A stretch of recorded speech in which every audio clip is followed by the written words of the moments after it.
Yon mga kalapate, sinapo na tayo. Magpapatukwa po muna tayo ng kalapate.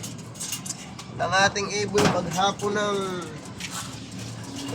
naiwanan natin. Kaya atin muna papatukain sila. Bibigyan natin sila ng vitamins. Yun. Vitamins. Ayan, mga gutom na sila. Gutom na. Ibigyan natin itong kay Bisnyaw na to.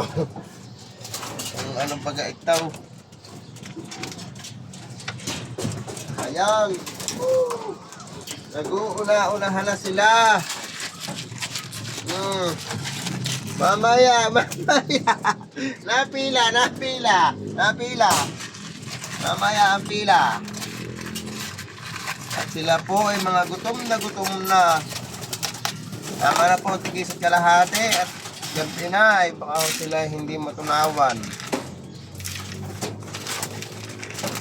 Hatiin na po natin sa dalawa yan. Lamang pala ho, ay natin rin madami. 5, ayos na to sa 5, no?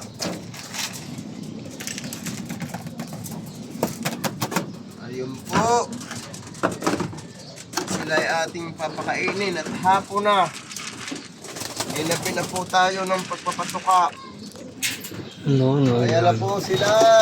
Hello, Queenie. Talaga pong sila ay kinamang kagutom. Ito naman pong kabila. Ay. Sila ho ay kinamang kagutom. Ayan po, yun, ang mag-asawa ay totoong nagsiselos pa. Nagsiselos pa yan, si Brown, yan po ang ama ng puti. Ito na po sila, sisilipan na, kawawa naman. Yan pong dalawang puti na yan po ay palahi natin, anak po ng Brown. Anak po yan ng Brown, at yan po yung tatlo, ayan po yung nabili natin na sa isang kaibigan na galing abroad daw po ang itlog niyan, galing Taiwan. Yan po, ginapinaho tayo ng pagpapatuka. Puro naman po ay abot pa. May liwaliwanag pa ng kaunti. Ayan po sila. At si Gwene, natututo ng tumuka. Ang ibong ito, natututo ng tumuka. Ang ibong maliit.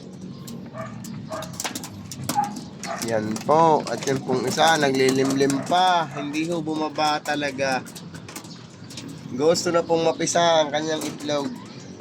At yun lamang po. At update na lang po bukas mga kalapatids. Salamat po sa inyo ng marami.